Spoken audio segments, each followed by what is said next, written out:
Bharatiya Janata party और ओम प्रकाश राजभर जी के लोग, मुझे लगता है कि शब्दों का उन्होंने जिस तरह से दुरुपयोग किया है, सदुपयोग तो नहीं किया। अब इनके लिए ओम प्रकाश राजभर जी रहनुमा हैं, देवता हैं, गरीबों के मसीहा हैं, मोदी जी भी कुछ हैं, योगी जी भी कुछ हैं। किस तरह की भाषा का प्रयोग करते हैं? एक प्रधानमंत्री के पद पे बैठा हुआ व्यक्ति, भारतीय जनता पार्टी के जो पुराने आडवाणी जी भी रहे, उनकी भी क्या भाषा यही थी। लेकिन ये चलन बन गया है और इसलिए ओम प्रकाश राजभर जैसे तमाम जो नेता हैं, जहां भारतीय जनता पार्टी की डबल इंजन, ट्रिपल इंजन की सरकारें हैं, वो एक प्रतियोगिता छिड़ी हुई है कि कोई अपने भाषाई मर्यादा से, कोई अपनी जुबान से कितना गंदा शब्द बोल सकता है। मुख्यमंत्री रहते योगी आदित्यनाथ जी संत हैं, पीठाधीश्वर कहलाते हैं, कहते हैं ठोक देंगे, उड़ा देंगे। अरे क्या भाषा है भाई? आप मुख्यमंत्री हो तो ये दोष केवल ओम प्रकाश राजभर का नहीं है, क्योंकि ओम प्रकाश राजभर जी जिस पार्टी के संगत में है, जब प्रधानमंत्री जो देश का मुखिया है, चुनाव के समय उनकी भाषा होती है, आपकी भैंस ले जाएंगे, आपका हार ले जाएंगे। ओम प्रकाश राजभर ने जिस तरीके से ठेकेदारों को लेकर गाली गलौज और जूता मारने की बातें कही है, सोशल मीडिया पे लगातार ये वीडियो वायरल हो रहे हैं, जिसको लेकर हम बात करने के लिए आ गए हैं कांग्रेस के प्रवक्ता संजीव जी से। संजीव जी, ये बताइए कि जिस तरीके से आपके पास भी व्हाट्सएप पे आया होगा ओम प्रकाश राजभर जी का वीडियो, उस वीडियो को लेकर आप क्या मानते हैं, जबकि उनके जो नेता हैं और प्रवक्ता हैं कट पेस्ट वीडियो की बातें कह रहे हैं लोग? देखिए, ये वीडियो जो सोशल मीडिया पे माननीय ओम प्रकाश राजभर जी का चल रहा है, पहली बात कि एक संवैधानिक पद पे बैठे हुए हैं और संवैधानिक पद पे बैठे हुए व्यक्ति के ऊपर तमाम तरह के आरोप लगते हैं। सत्ता में हैं तो और भी आरोप लगते हैं। अगर आपके ऊपर आरोप वो सच नहीं है तो प्रथम दृष्टया ये प्रतिक्रिया उनकी इस तरह की नहीं होनी चाहिए। ये प्रतिक्रिया उनकी जो झुंझलाहट की है, गुस्से की, आक्रोश की है और जिस तरह से अनपार्लियामेंट्री लैंग्वेज इस्तेमाल कर रहे हैं, तो इसका मतलब है कि उस व्यक्ति ने उनके दुखते रथ पे हाथ रख दिया। ओम प्रकाश राजभर जी हो या कोई हो, हम भी राजनीतिक जीवन में, हम सत्ता में नहीं हैं, लेकिन अगर सत्ता में आते हैं तो भी, नहीं आते तो भी, जनता के बीच में पत्रकार, चूंकि जनता का आईना होता है, अगर वो सवाल उठाता है तो स्वाभाविक प्रक्रिया उस पर अपनी देनी चाहिए। लेकिन इस तरह से, जिस तरह से ओम प्रकाश राजभर जी आक्रोशित हो गए, तिलमिला उठे, तो ये बात इंगित करती है कि जिस व्यक्ति ने सवाल उठाया, ओम प्रकाश राजभर, निस्संदेह बिना कहे वो कहीं न कहीं इस भ्रष्टाचार के आकंठ में है फंसे। लेकिन इस तरह जो बातें लगातार ये वीडियो वायरल हो रहे हैं और सत्ता पक्ष के लोग इसमें लगातार कर रहे हैं, नहीं मंत्री जी इस स्वभाव के नहीं है, मंत्री जी गरीबों के रहनुमा हैं, तो अगर रहनुमा जिस तरीके से गाली गलौज जूता मारने की बातें कह रहा है, तो आपको क्या लगता है समाज में क्या दिखलाना चाहते हैं फिर ओम प्रकाश राजभर जी? देखिए, भारतीय जनता पार्टी और ओम प्रकाश राजभर जी के लोग, मुझे लगता है कि शब्दों का उन्होंने जिस तरह से दुरुपयोग किया है, सदुपयोग तो नहीं किया। अब इनके लिए ओम प्रकाश राजभर जी रहनुमा हैं, देवता हैं, गरीबों के मसीहा हैं, मोदी जी भी कुछ हैं, योगी जी भी कुछ हैं।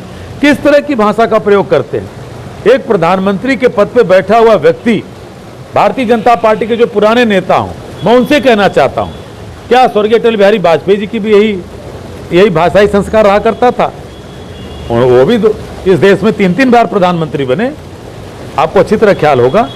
13 दिन की बने, 13 महीने की बने, तो उसके बाद 5 साल के बने। लाल कृष्ण आडवाणी जी भी रहे, उनकी भी क्या भाषा यही थी। लेकिन ये चलन बन गया है और इसलिए ओम प्रकाश राजभर जैसे तमाम जो नेता हैं, जहां भारतीय जनता पार्टी की डबल इंजन, ट्रिपल इंजन की सरकारें हैं, वो एक प्रतियोगिता छिड़ी हुई है कि कोई अपने भाषाई मर्यादा से, कोई अपनी जुबान से कितना गंदा शब्द बोल सकता है।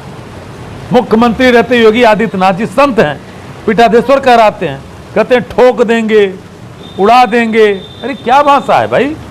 आप मुख्यमंत्री हो तो ये दोष केवल ओम प्रकाश राजभर का नहीं है, क्योंकि ओम प्रकाश राजभर जी जिस पार्टी के संगत में है, जब प्रधानमंत्री जो देश का मुखिया है, चुनाव के समय उनकी भाषा होती है, आपकी भैंस ले जाएंगे, आपका हार ले जाएंगे, आप मंगलसूत्र छीन ले जाएंगे, तो प्रधानमंत्री जब कहेंगे कपड़े से पहचान लेता हूं, 20-80-20 की बात करेंगे, योगी जी कहेंगे कि बटोगे तो कटोगे एक, तो ये जो भाषाएं बोली जा रही हैं, उससे भारतीय जनता पार्टी के जो संगठन में, उनके गठबंधन में जो लोग जुड़े हुए हैं दोनों तरफ, वो इस तरह की प्रतियोगिता लगी हुई है कि कौन अपनी भाषा से कितना। अभी तो ओम प्रकाश राजभर का रिकॉर्ड देखे, कुछ लोग और तोड़ेंगे, इसी तरह की भाषा बोलेंगे। तो आज उत्तर प्रदेश में और देश में आज भारत की राजनीति शर्मसार हो रही है कि जिस भारत की राजनीति में कल ही हमारी बताइए, मैं तो कहता हूं कि आधुनिक भारत का वो व्यक्ति आर्थिक रूप से मुझे लगता है कि अगर कहा जाए तो इस देश को बनाने में वो विश्वकर्मा जी के रूप में थे, डॉक्टर मनमोहन सिंह। कभी आपने सुना कितना आरोप लगाया था इन भाजपाइयों ने? 2G का आरोप लगाया, कोल ब्लॉक का आरोप लगाया, कॉमनवेल्थ का आरोप लगाया, क्या क्या नहीं लगाया। पर्दे के पीछे नहाते हैं, क्या क्या नरेंद्र मोदी कहते कि पैरासूट पहन के नहाते हैं। और वही नरेंद्र मोदी को बोलना पड़ा कि डॉक्टर मनमोहन सिंह सबके आदर्श हैं। तो कहने का मतलब है कि ये भारतीय राजनीति का जो दोगला चरित्र है कि जब तक व्यक्ति जिंदा है, नरेंद्र मोदी जी हो और दिल्ली में एक सरकार के मुखिया केजरीवाल जी, क्या वो माफी मांगेंगे? क्या क्या आरोप लगाया था? तो कहने का मतलब है कि राजनीति में आप आज हो कल नहीं रहोगे, लेकिन ऐसी भाषा का प्रयोग करिए, ऐसा व्यवहार करिए कि कल भी लोग आपको याद करें। डॉक्टर मनमोहन सिंह उस शख्स का नाम है जिसकी दी हुई योजनाओं पे आज भारतीय जनता पार्टी नरेंद्र मोदी की सरकार चल रही है। डॉक्टर मनमोहन सिंह उस शख्स का नाम है कि जब 2008 में पूरी दुनिया आर्थिक मंदी में खोई हुई थी तो अमेरिका का राष्ट्रपति बराक ओबामा हमारे मनमोहन सिंह से सलाह ले रहा था। और मुझे नहीं मालूम है किसी अमेरिकन राष्ट्रपति ने भारत के किसी प्रधानमंत्री पे किताब लिखी है, ओबामा ने डॉक्टर मनमोहन सिंह की किताब लिखी। तो राजनीति का एक आदर्श युग था। हमारी नेता सोनिया गांधी जी हैं, राहुल गांधी जी हैं, क्या क्या नहीं कहा, करोड़ों रुपए इन भाजपा ने लगाया। लेकिन जो मामला चल रहा है ओम प्रकाश राजभर जी को लेकर, वो लोग कह रहे हैं कि वो तो जनता के रहनुमा है, गरीबों को दबे कुचले पिछड़े पछाड़े अगाड़े सबकी बातें सुनते हैं, तो गाली गलौज जो गलत करेगा उसको गाली से ही बात किया जाएगा, इस तरीके के प्रवक्ता का बयान अभी आ रहा है। तो कल वो घोसी की जनता को भी गाली देंगे। घोसी की जनता ने तो उनको हार की माला पहना के भेजा ना, तो कल आप पूछेंगे कि घोसी में मंत्री जी फलानवा लोग आपको वोट नहीं दिए, जौहराबाद हाँ, विधायक तो जौहराबाद के लोगों गाली देंगे। उनको मंत्री उनके बेटे को नहीं बना, उनके बेटे को चुनाव नहीं जितवाया लोकसभा का। कल जौहराबाद में भ्रष्टाचार का व्यक्ति कोई करेगा तो हाँ गाली देंगे, इसका मतलब जौहराबाद की जनता गाली देंगे। पहली बात कि राजनीति में कोई व्यक्ति आता है और उसका जीवन कुलदीप जी खुली किताब की तरह होता है।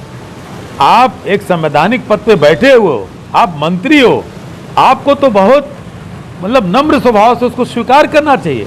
मैंने क्यों डॉक्टर मनमोहन सिंह का नाम लिया? इतने बड़े बड़े भ्रष्टाचार लगे साहब, 2G तक मतलब आप सोच लीजिए कि 2G का आरोप जब लगा तो किसने लगाया था? CAG ने लगाया था, CAG ने लगाया था। आज हिम्मत है नरेंद्र मोदी की सरकार पर CAG को आरोप लगाने का? आज तो NGT ने कह दिया DM वाराणसी को, जो मोदी जी गंगा पुत्र बने हुए हैं, कि एक बोर्ड टांग दो कि गंगा जल न आचमन योग्य है न नहाने योग्य है। DM का ट्रांसफर हुआ, 7-7 साल से जो व्यक्ति कमिश्नर था वो DM था, वो कमिश्नर हो गया, वो हटा। चुनाव पर हम लोग तो विरोध करते रह गए। तो कहने का मतलब कि अगर राजनीतिक शुचिता आज के राजनीति में अगर खासकर सत्ताधारी दल के लोगों के पास नहीं रहेगी, विपक्ष के लोगों के साथ भी कह रहा हूं, तो मुझे लगता है कि जनता आने वाले दिनों में इन राजनीतिक पदाधिकारियों को, नेताओं को एक भाण से ज़्यादा, मैं शब्द कह रहा हूं, एक भाण से ज़्यादा तवज्जो नहीं देगी। ठीक है, तो सुन रहे थे संजीव जी, बहुत सारी बात बताए हैं ओम प्रकाश राजभर जी, और भारतीय राजनीति और भारतीय जनता पार्टी को लगातार ये कटघरे में भी खड़ा कर दिए हैं। जिसे इंटरव्यू कर रहे थे, तो हमारे साथ बने रहे कांडी बनारसी के साथ। हमें दीजिए इजाज़त, नमस्कार।